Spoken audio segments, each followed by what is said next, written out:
My name is Elena Voss. I'm 34 years old, and 12 years ago, on a Tuesday morning in March, my twin sister Olivia walked into a police station in downtown Portland and told them I was dead. Before I tell you why she did it, and trust me, the reason will make your skin crawl, I need you to understand something. We weren't estranged. We weren't fighting. We were identical twins who shared a womb, a bedroom for 18 years, and a face so identical that even our mother sometimes mixed us up. We finished each other's sentences. We felt each other's pain. Or at least, I thought we did. Olivia was born 7 minutes before me. She never let me forget it. "I'm the older twin," she'd say, tossing her hair, even though we looked exactly the same. "That means I'm the leader. You're the follower." I used to laugh it off. I used to think it was cute. I used to think that beneath the teasing, she loved me the way I loved her. Unconditionally, fiercely, with a devotion that only twins understand. We were 22 years old in March of 2014. I had just graduated from Oregon State with a degree in nursing.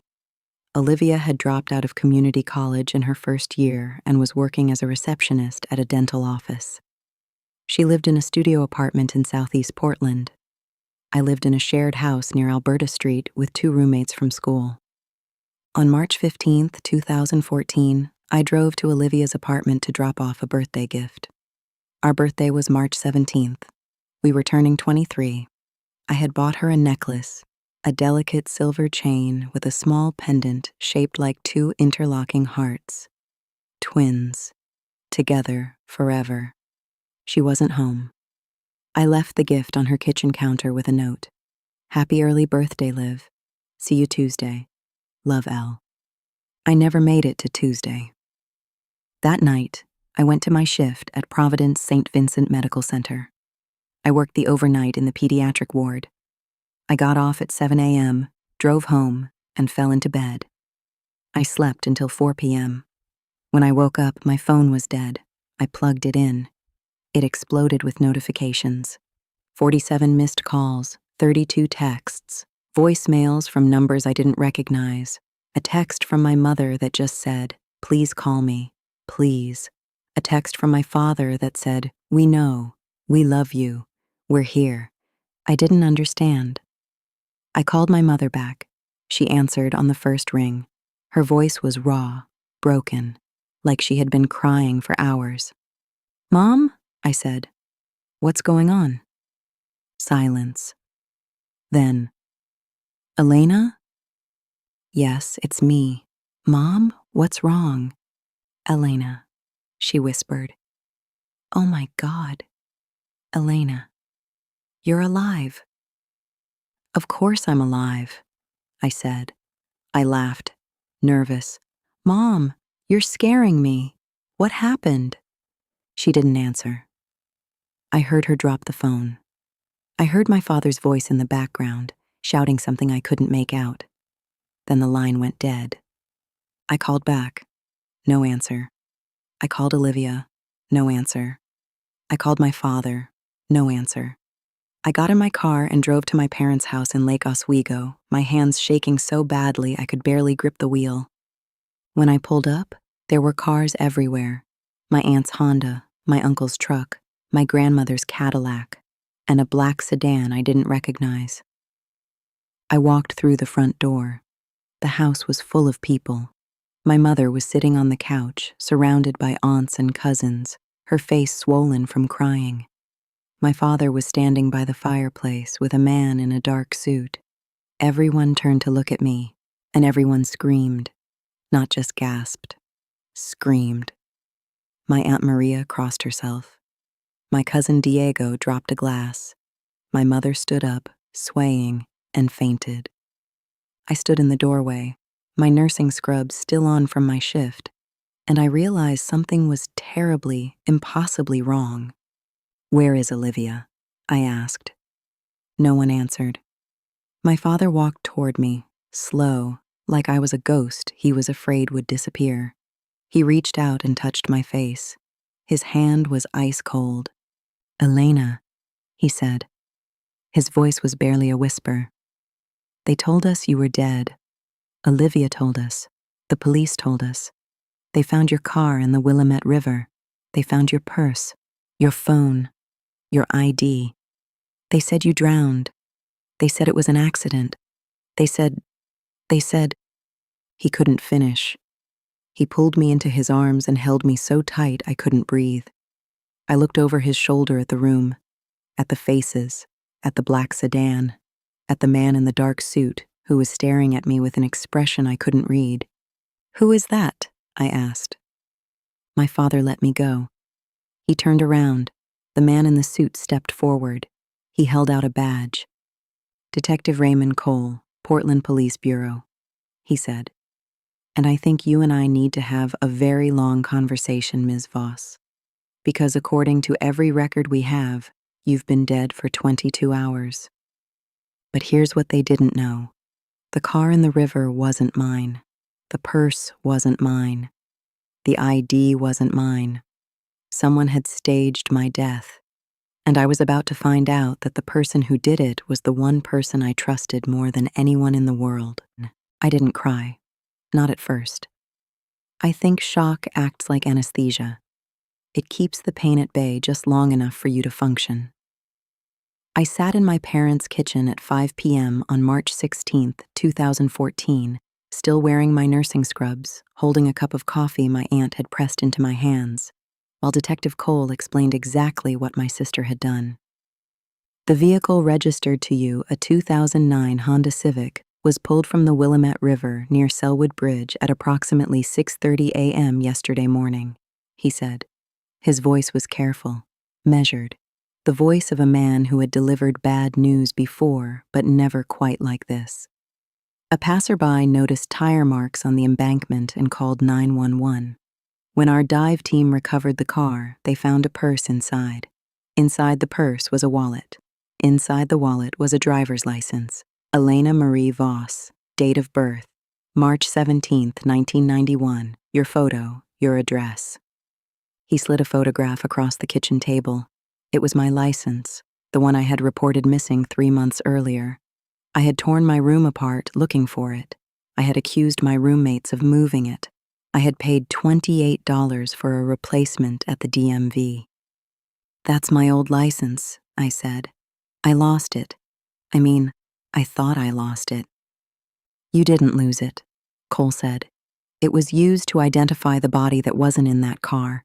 Because there was no body, Ms. Voss. The car was empty, the windows were down, the seatbelt was unbuckled. But your sister told us she had been with you the night before. She said you were despondent. She said you had been struggling with depression since graduation. She said you drove off after an argument, and when you didn't come home, she knew." He paused. He looked at me with eyes that had seen too much. "She filed a missing persons report at 11 p.m. By 6 a.m., the car was found. By 9 a.m., she was at Pacific Northwest Life Insurance, filing a claim on a policy she had taken out in your name 6 months prior. $250,000. Premiums paid monthly. Beneficiary, Olivia Voss." The coffee cup shattered in my hand. I didn't realize I had squeezed it until I felt the ceramic bite into my palm. My mother gasped. My father grabbed a dish towel. But I just stared at the detective. "Olivia took out a life insurance policy on me?" I asked. My voice sounded like it was coming from underwater. "She presented herself as your next of kin," Cole said. "She forged your signature on the application. She answered the medical questions. She even submitted to a phone interview pretending to be you. The insurance company has recordings. We've listened to them. It's her voice, your name." I looked at my parents. My mother's face was gray. My father's jaw was clenched so tight I could see the muscle twitching. "Where is she?" I asked. "That's the question," Cole said. When we started asking follow-up questions about the policy, she stopped answering her phone. When we went to her apartment, it was empty. Clothes gone, suitcase gone, laptop gone. She withdrew $4,000 from her checking account yesterday afternoon. She hasn't been seen since. Olivia had run, my twin, my other half, the person who had held my hand during thunderstorms and talked me through my first heartbreak. She had staged my death, filed for insurance money, and disappeared. But wait until you hear what she left behind. Cole opened his folder again. He pulled out a printed email chain. We found this on her computer. She didn't delete her browser history. She wasn't as careful as she thought. The emails were between Olivia and a man named Derek Holloway. I didn't recognize the name. The timestamps went back 4 months. January 2014. Olivia had met him at a casino in La Center, Washington. He was a bartender. He had a record: petty theft, fraud, identity theft. The emails were explicit. They laid out the entire plan: the missing license, the car in the river, the depression narrative, the insurance payout. They were going to split the money and move to Nevada. Start over. New names. New lives. I don't understand, I whispered. Why? Why would she do this? Cole closed the folder. Ms. Voss, in my experience, people who commit fraud don't need a complicated reason. They need opportunity. And your sister saw an opportunity in the fact that you looked exactly like her, that she could access your documents, that she knew your routines, that she could play the grieving twin and no one would question it. He stood up. He handed me his card. We're pursuing charges: fraud, identity theft, filing a false police report, attempted insurance fraud. If she contacts you, if she comes back, you call me immediately. Do not approach her. Do not confront her. She's already proven she's capable of things you didn't think possible. After he left, the house went quiet. My relatives drifted out, murmuring, casting glances at me like I was a ghost who had overstayed her welcome. My parents sat across from me at the kitchen table, the same table where Olivia and I had eaten birthday cake every year since we were born. She tried to kill you, my mother said. It wasn't a question. It was a realization. No, I said. She didn't try to kill me. She tried to erase me. She wanted me dead on paper so she could cash the check. She wanted me to exist just enough to be worth money, but not enough to be in the way. My father put his head in his hands. We raised her, he said. We raised both of you. How did we not see this? But I knew.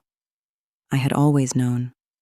Not the fraud, not the evil, but the jealousy, the resentment, the way Olivia had looked at me when I graduated and she didn't, the way she had commented on my nursing scrubs.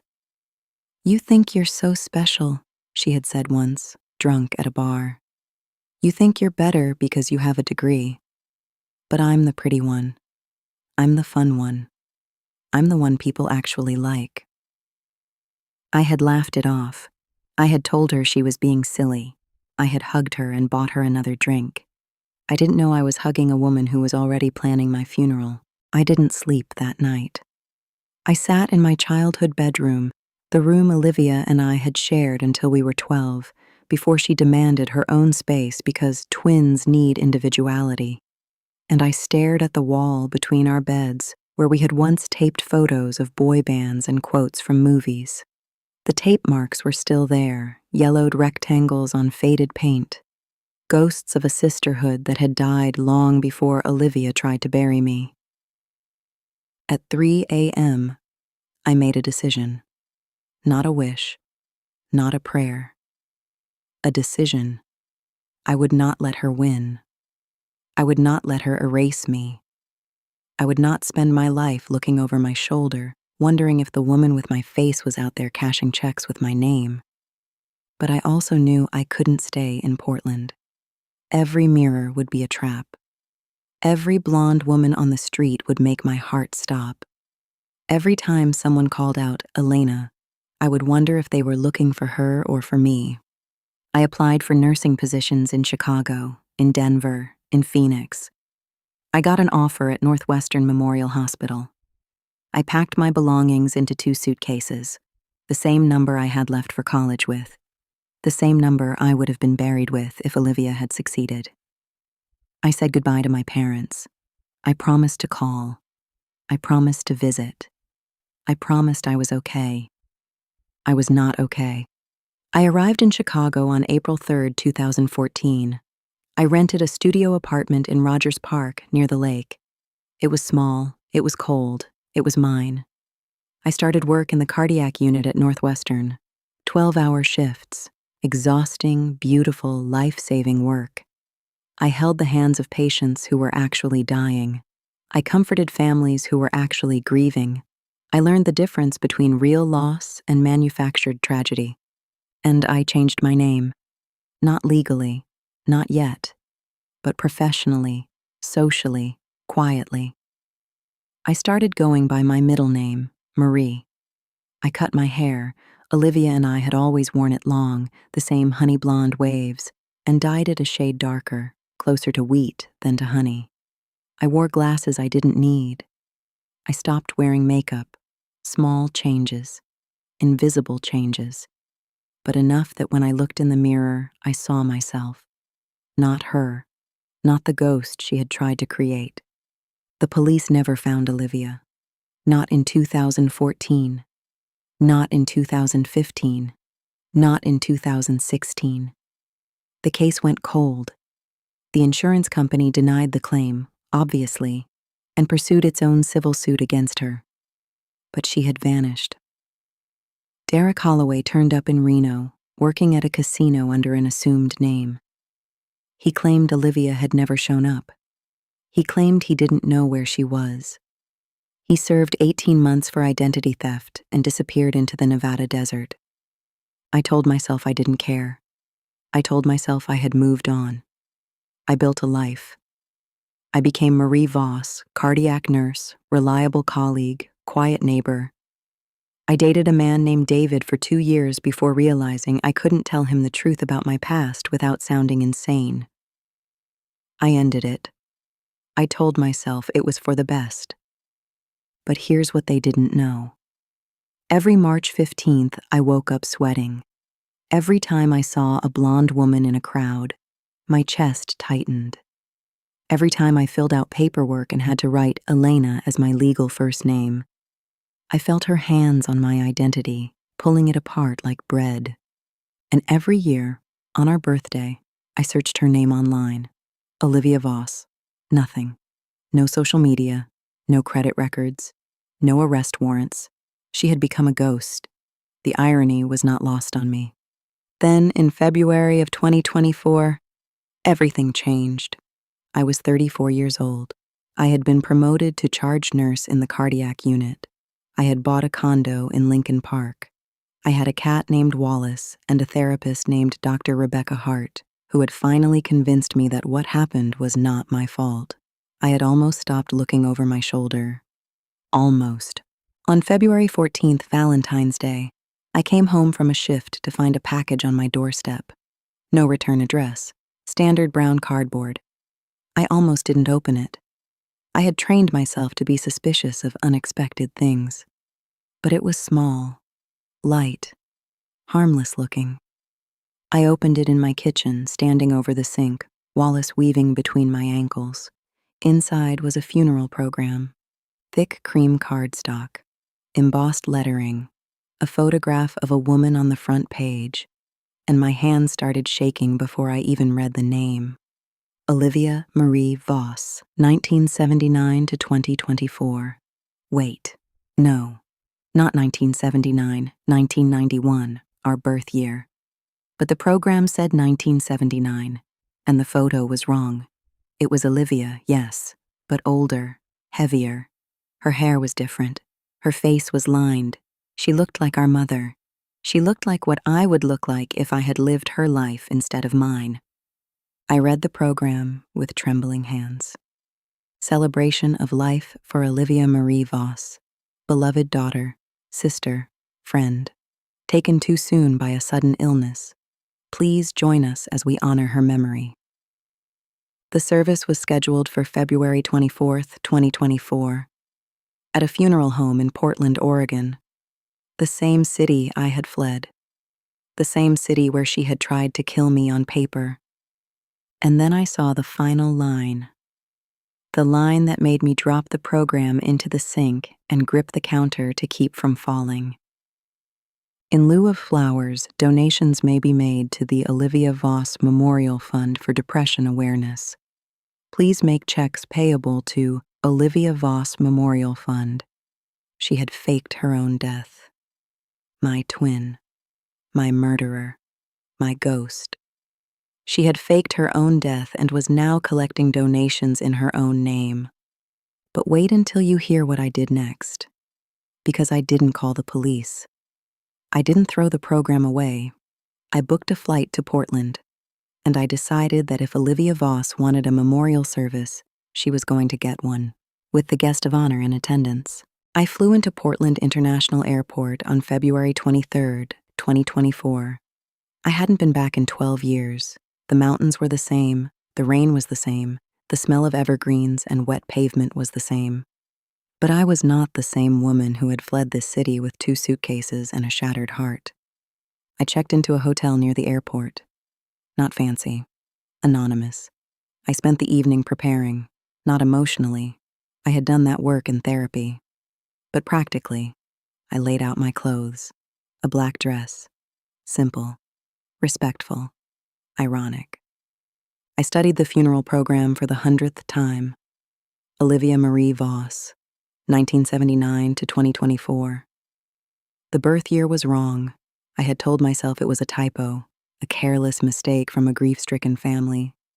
Now I wonder if it was a message, a taunt, a signal that nothing about this was real. The funeral home was called Serenity Gardens. It sat on a quiet street in Lake Oswego, not far from my parents' old house. I arrived at 1:45 p.m., 15 minutes before the service was scheduled to begin. The parking lot was half full. I saw a Lexus I recognized, my Aunt Maria's, a Honda, my uncle's, and a silver BMW I didn't know. I walked up the stone steps. The doors were heavy oak. I pulled the handle and stepped into the lobby, and I froze. Before I tell you what I saw, you need to understand something. I had prepared for grief. I had prepared for anger.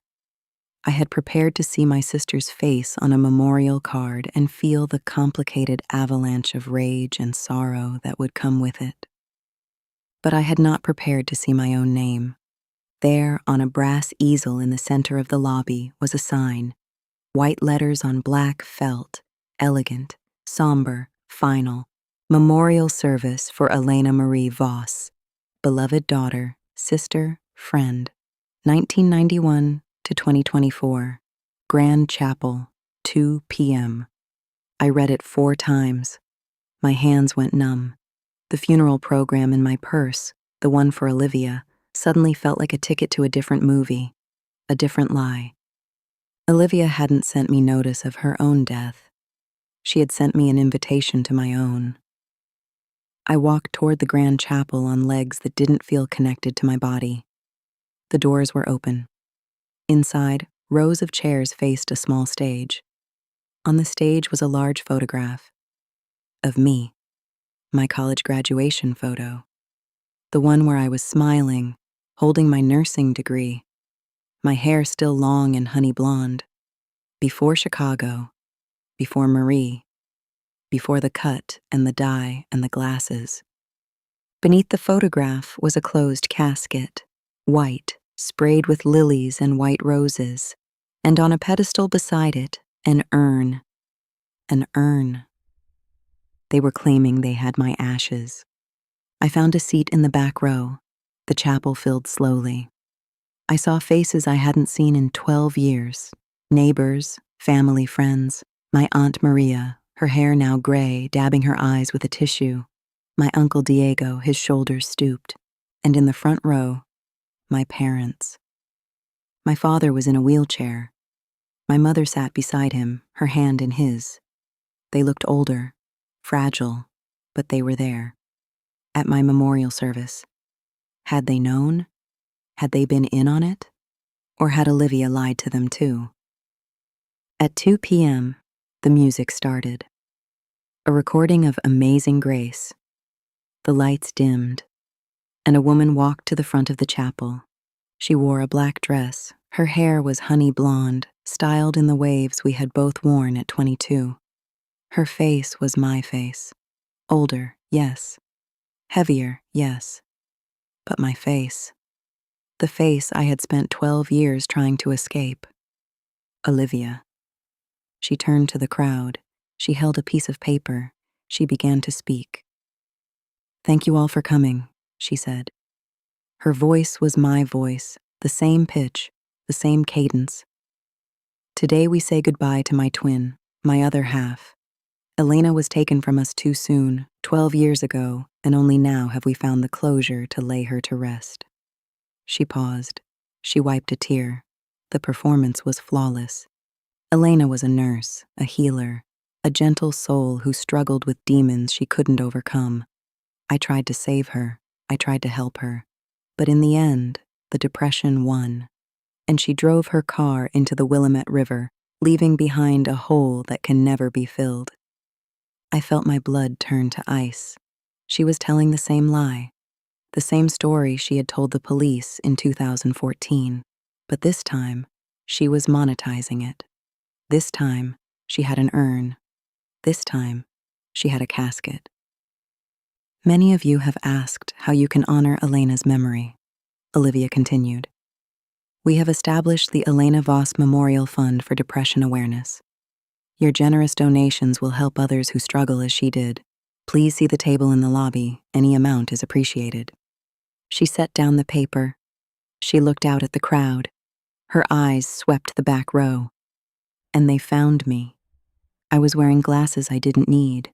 My hair was darker, shorter. I was 34, not 22. But we were identical twins, and she knew her own face better than anyone. Her mouth opened. Just slightly. The color drained from her cheeks. She gripped the podium with both hands. I stood up. The chair scraped against the floor. The sound was deafening in the silent chapel. Every head turned. My mother's head, my father's head, my Aunt Maria's head. "Hello, Olivia," I said. My voice was steady, clear, alive. "I see you finally got the memorial service you wanted, but there's one problem." I walked down the center aisle, slow, deliberate, every step echoing. "You forgot to check the urn." I reached the front. I turned to face the crowd. 200 faces, shock, confusion, horror, and recognition. My Aunt Maria stood up, her hand over her mouth. "Because if I'm standing here," I said, "then whose ashes are those?" But wait until you hear what Olivia said next. Because the woman who had tried to bury me twice wasn't done fighting. Olivia didn't run. That was the first surprise. I had imagined this moment 1,000 times over 12 years. If I ever found her, if I ever stood face to face with the woman who had tried to bury me, I assumed she would bolt for the nearest exit. But Olivia had always been a better actress than I gave her credit for. She knew that running would be an admission of guilt. So she did the only thing a sociopath in a corner can do. She doubled down. "Oh my God," she whispered, pressing her hand to her chest. Her eyes went wide, wet. The picture of a grieving sister seeing a ghost. "Elena, is that really you?" She turned to the crowd. 200 faces, frozen between confusion and awe. "Everyone," she said, her voice breaking perfectly. "Everyone, please. My sister. My sister had a history of dissociative episodes. She used to disappear for days, show up in strange places, claim she was someone else. The depression, it was worse than any of us knew. Mom, Dad, you remember." She looked at our parents. My father was staring at me from his wheelchair, his mouth open. My mother had gone completely white. "That's not true," I said. My voice cut through the chapel like a scalpel. I never had dissociative episodes. I never had depression. You invented that narrative, Olivia. You invented it in 2014 so the police wouldn't look too hard at a missing body. And you're inventing it now so these people will keep writing checks to a memorial fund that doesn't exist. I turned to face the audience. I saw my Aunt Maria pushing through the crowd, her eyes locked on me, tears streaming down her face. 12 years ago, I said, this woman walked into a police station and reported me dead. She told them I had driven my car into the Willamette River in a suicidal depression. She told them she had tried to save me.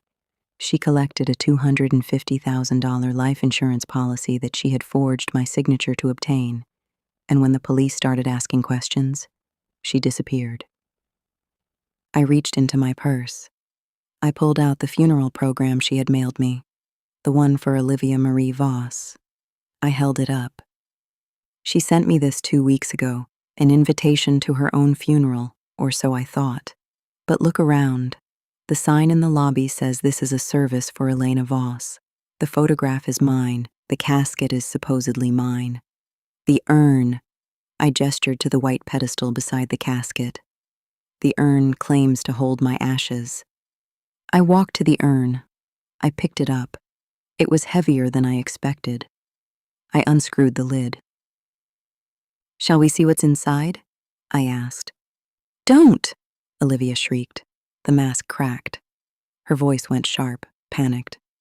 That's sacred. Those are her remains. Whose remains? I asked.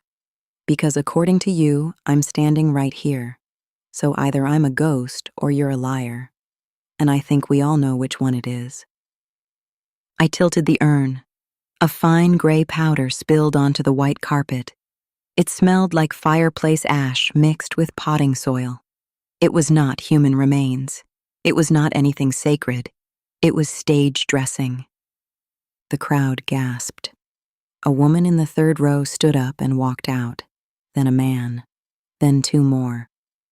Sit down, Olivia snapped at them. The grief was gone. The tears were gone. Her face had transformed into something hard and desperate. Sit down, all of you. The service isn't over. We haven't passed the donation basket. Donations, I repeated. I turned to the crowd. She wants your money. That's what this is. That's what it always was. In 2014, she wanted the insurance money. In 2024, she wants the memorial fund money. She faked my death then, and she faked her own death now, except she got greedy. She couldn't resist using my face one more time, my story, my tragedy, because the truth is, Olivia Voss has never been able to build anything of her own. She can only steal. And the only thing she ever had that was worth stealing was me. My mother stood up. She walked toward the front of the chapel on legs that trembled. She stopped 3 feet from Olivia. She looked at her, really looked at her, for the first time in 12 years. You told us she was dead, my mother said. Her voice was barely audible. You made us grieve for 12 years. You let us think our daughter killed herself. You let us blame ourselves. You let us wonder what we did wrong. And all that time she was alive? Olivia's lip curled. The performance was over. The monster was showing through the makeup. She was always the favorite, Olivia spat. The good twin, the smart twin, the one with the degree and the job and the future. You never looked at me the way you looked at her. You never asked about my day. You never cared. So yes, I took out an insurance policy. I earned it. I suffered through 22 years of being the invisible twin. I deserved compensation. The chapel went silent, not the shocked silence of before, the silence of a room realizing it had been in the presence of evil. My father wheeled himself forward. He looked at Olivia. Then he looked at me. His eyes were wet. Elena, he said, my Elena, you're alive. I knelt beside his wheelchair. I took his hand. It was thin, fragile, but warm. "I'm alive, Dad," I said. I always was. Behind me, I heard a commotion. I turned. Olivia had stepped down from the stage. She was walking toward the side door. Fast. Not running yet, but fast. "Olivia," I called out. "Don't you want to stay for the rest of my memorial? I hear the eulogy is going to be killer." She stopped. She turned. And for one moment, one pure, crystalline moment, I saw the truth in her eyes. Not guilt, not shame, resentment. Pure, undiluted resentment that I had survived, that I had thrived, that I had walked into her trap and turned it into her cage. "You should have stayed dead," she hissed. And then she ran. But she didn't get far. My Uncle Diego, who had been standing near the exit, stepped into the doorway. He was 63 years old, built like a retired linebacker, and he had heard every word. He grabbed Olivia by the arm. "The police are already on their way," he said quietly. "I called them when I saw Elena stand up. I didn't know what was happening, but I knew something was wrong." Olivia struggled. She screamed. She bit his hand, but Diego held on. And within minutes, the chapel was filled with the sound of sirens. But wait until you hear what the police found in her car. Part 6. The police found 3 passports in the glove compartment of Olivia's silver BMW, all with her photograph, all with different names: Sarah Mitchell, Rebecca Torres, Amanda Cole. 3 identities, 3 lives, 3 sets of social security cards, driver's licenses, and credit cards in names that weren't hers. But that wasn't the worst part. In the trunk, they found a storage bin filled with memorial programs. Not just mine, not just hers. 12 different names, 12 different funeral homes, 12 different memorial funds for depression awareness, cancer research, sudden tragedy. She had been running this scam for years, faking deaths, collecting donations, moving from city to city, face to face, name to name. Detective Cole, now retired but consulting on cold cases, arrived at the scene 2 hours later. He looked at the bin. He looked at me. He shook his head. "She didn't just try to kill you on paper, Ms. Voss," he said. "She tried to kill a dozen people. She just needed the right families, the right stories, the right grief." Olivia was arrested in the parking lot of Serenity Gardens. She fought.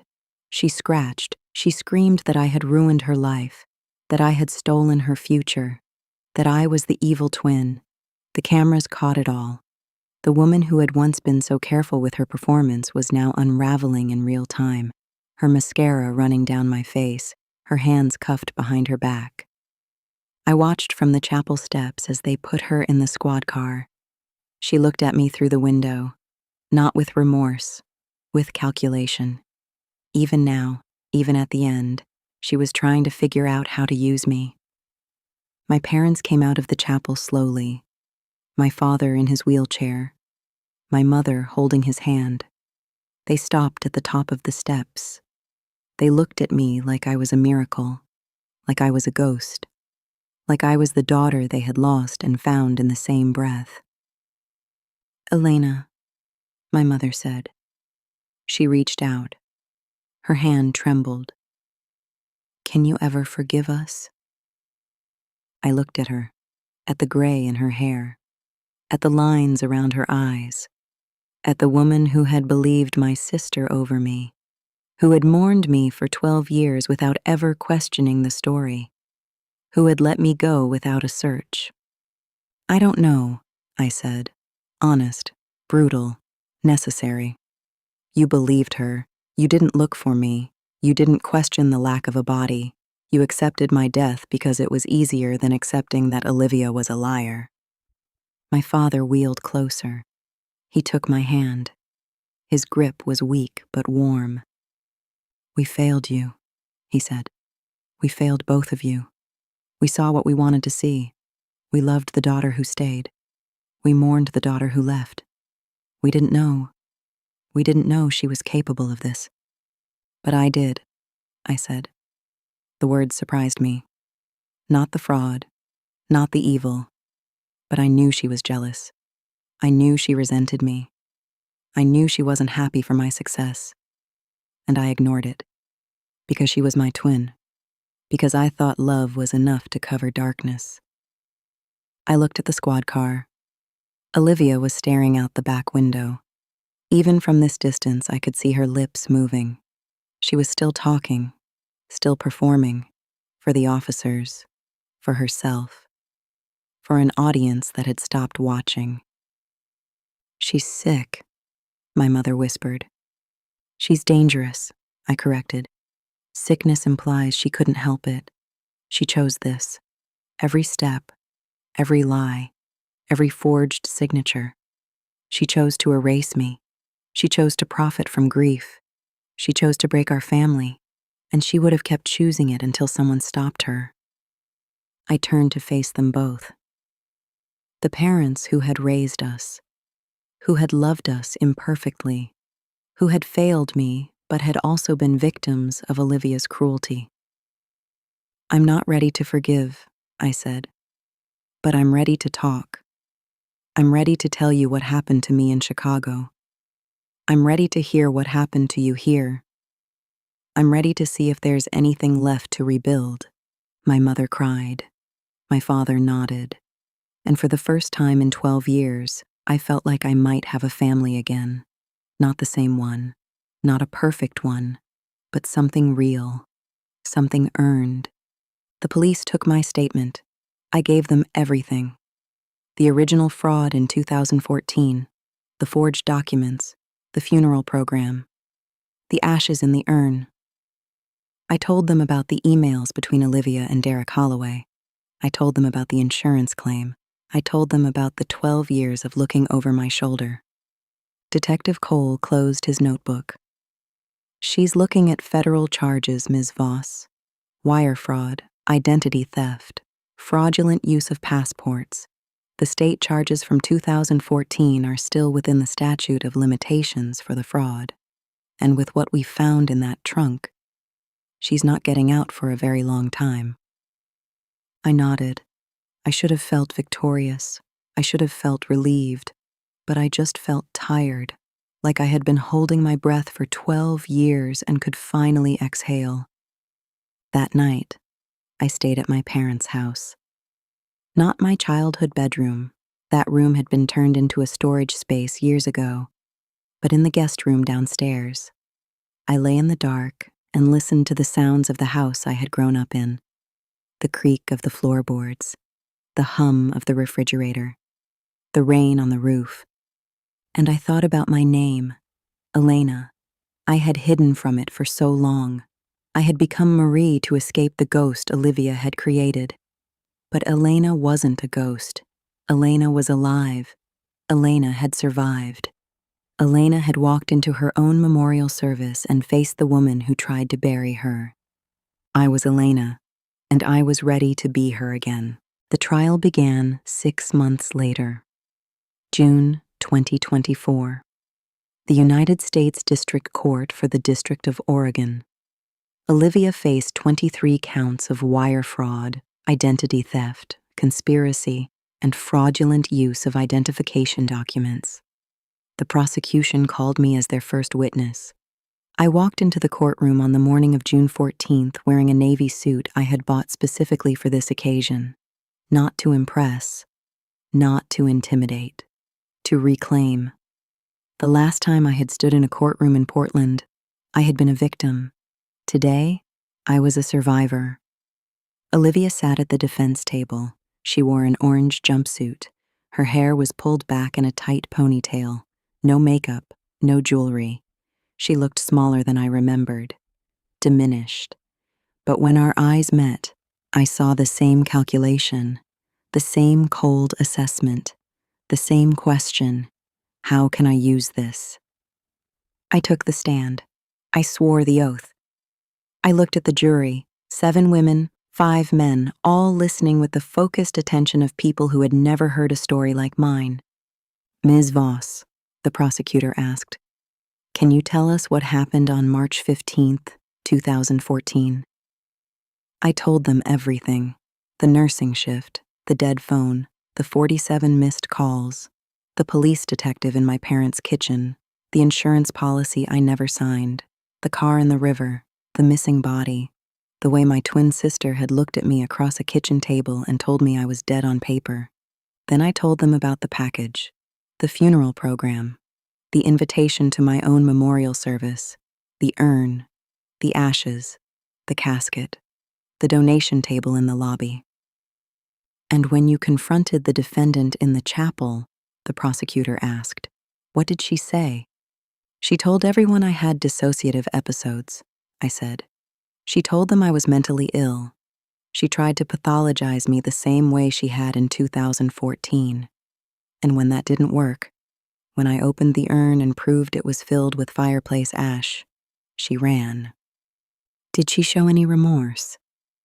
I looked at Olivia. She was staring at me with an expression I couldn't read. Not hate, not fear. Something worse. Recognition. Like she was looking in a mirror and seeing everything she had failed to become. No, I said. She told me I should have stayed dead. The courtroom went silent. The jury shifted in their seats. One woman, a mother, I later learned, with twin daughters of her own, put her hand to her mouth. The defense attorney tried to paint Olivia as a victim of our parents' favoritism, of my success, of a world that had never given her a fair chance. He called a psychologist who testified about narcissistic personality disorder, about delusional thinking, about a woman so broken she couldn't distinguish between her own identity and mine. But the prosecution had the emails, the forged signatures, the 12 other memorial programs in her trunk, the bank records showing donations flowing into accounts she controlled, the pattern, the planning, the profit. It took the jury 4 hours to return a verdict, guilty on all counts. Olivia was sentenced to 18 years in federal prison. She would be 52 when she got out. She would have spent more of her life as a fraud than as herself. I was in the courtroom when the sentence was read. She looked at me one last time, not with remorse, with a question. Why did you survive? Why did you thrive? Why couldn't I just have what you had? I had no answer for her. I still don't. After the trial, I spent 2 weeks in Portland. I sat with my parents. I walked through the old neighborhood.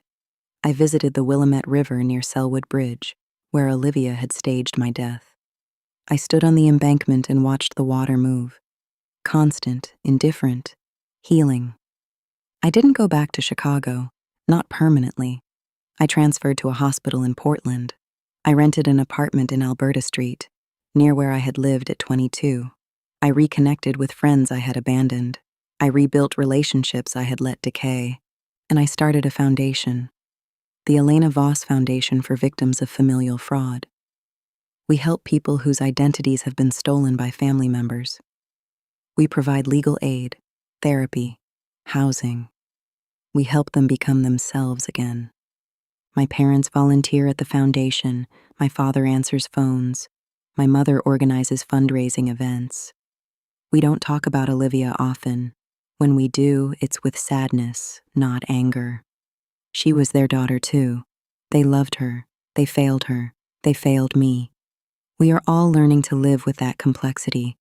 I visit Olivia once a year, in prison, not because I forgive her, not because I feel sorry for her, because I need to see her.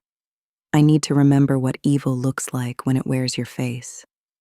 I need to remind myself that the woman in the orange jumpsuit is not me, that I am not her, that our shared DNA does not mean a shared destiny. The last time I visited, she asked me something new. Do you ever wish I had succeeded? She asked. Do you ever wish you had actually died in that river? Because then you wouldn't have had to work so hard. You wouldn't have had to build everything from nothing. You wouldn't have had to become this. She gestured at me, at the suit, at the confidence, at the life. No, I said, because then you would have won. and I would rather be alive and exhausted than dead and convenient. She laughed. One sharp note. Then she stood up. The guard took her arm. She walked away without looking back. I drove home in the rain. Portland rain. The same rain from March 15th, 2014. The same rain I had driven through to my parents' house, thinking I was dead to them. The same rain that had fallen on the river where my car sat empty. But I was not empty. I was full of grief, of anger, of love, of hope, of every complicated, contradictory thing that makes a life worth living. So here's what I want you to take from this. If someone has tried to erase you, not physically, but on paper, in narrative, in the stories they tell about you, know this. Your existence is not up for debate. Your story is not theirs to write. Your identity is not a costume they can wear to collect donations. I am Elena Voss. I am also Marie. I am a cardiac nurse. I am a foundation director. I am a daughter. I am a twin. I am a survivor. I am all of these things, and none of them belong to anyone else. Olivia tried to steal my name, my face, my death, my grief. She tried to turn my tragedy into her profit, and for 12 years she almost succeeded. But the one thing she could never steal was my will to keep going, to keep building, to keep becoming. Now I want to hear from you. In the comments below, tell me about a time someone tried to erase you. Tell me about a time someone told a story about you that wasn't true. Type your story. I read every single one, and I promise you, there is someone reading this right now who needs to hear exactly what you have to say. If this story resonated with you, hit the subscribe button and turn on the notification bell, because I have more stories to tell. Stories about survival, stories about identity, stories about the kind of justice that doesn't come from a courtroom, but from the quiet daily act of refusing to disappear. And if you want to hear what happened when I finally opened the letter Olivia wrote me from prison, the one she swore was an apology, but turned out to be something else entirely, check out the video linked right here. Trust me, some confessions are not what they seem. My name is Elena Voss. I am 34 years old, and I am exactly who I say I am.